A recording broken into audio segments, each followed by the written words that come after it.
Assalamualaikum warahmatullahi wabarakatuh. Selamat siang semuanya, apa kabar? Kalian semua baik kan?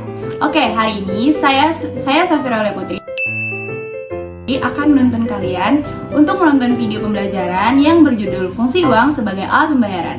Daripada lama-lama, mending kita saksikan videonya yang akan dijelaskan oleh teman-teman saya. Cekidot! Tujuan pembelajaran fungsi uang mencakup memahami perannya sebagai alat pertukaran, satuan nilai, penyimpanan nilai, standar pembayaran utang, alat pembayaran, dan pengukur nilai dan harga. Semua fungsi ini bekerja sama untuk menciptakan sistem moneter yang stabil dan efisien dalam perekonomian. Apa sih fungsi uang itu? Alat pembayaran dalam fungsi uang menekankan bahwa uang berfungsi sebagai medium yang sah untuk melunasi transaksi dan kewajiban pembayaran. Dengan perannya sebagai alat pembayaran, uang memberikan kepastian hukum dalam transaksi ekonomi dan memfasilitasi aktivitas pembayaran di berbagai sektor ekonomi. Fungsi uang dapat diuraikan lebih lengkap sebagai berikut. Yang pertama, alat tukar uang atau medium of exchange. Uang mempermudah pertukaran barang dan jasa. Tanpa uang, pertukaran barang akan melibatkan barter yang kurang efisien karena harus ada kecocokan keinginan antara pihak yang terlibat dalam pertukaran. 2. Satuan hitung atau unit of account. Uang digunakan sebagai standar pengukuran nilai relatif dari barang dan jasa.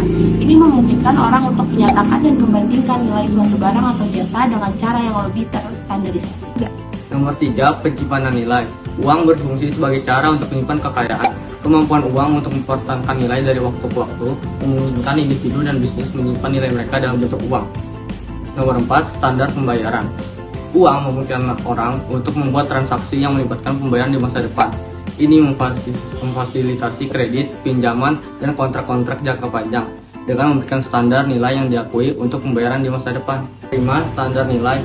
Uang berfungsi sebagai standar nilai yang diterima secara umum dalam ekonomi. Ini membantu dalam menetapkan harga, barang, jasa, serta menjadikan dasar untuk perencanaan keuangan dan pengambilan keputusan ekonomi. Mobilitas uang harus mudah dibawa dan dipindahkan dari satu tempat ke tempat lain. Sifat portable uang memudahkan transaksi dan aktivitas ekonomi yang melibatkan perpindahan fisik uang. 7. Divisibilitas uang harus dapat dibagi-bagi menjadi unit yang lebih kecil tanpa kehilangan nilai. Ini memungkinkan fleksibilitas dalam melakukan transaksi dengan jumlah yang bervariasi. Tahan lama. Uang harus ditahan lama dan tidak mudah rusak. Ketahanan ini memastikan bahwa uang dapat digunakan secara berulang kali tanpa mengalami penurunan nilai yang signifikan.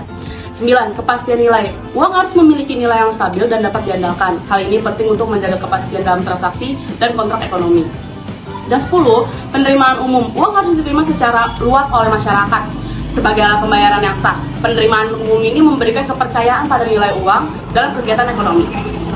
Oke, segitu saja penjelasan dari teman-teman saya. Udah paham kan tentang materi yang telah disampaikan? Kalau begitu, terima kasih sudah menyaksikan video kelompok saya. Kurang lebihnya mohon maaf. Terima kasih. Wassalamualaikum warahmatullahi wabarakatuh.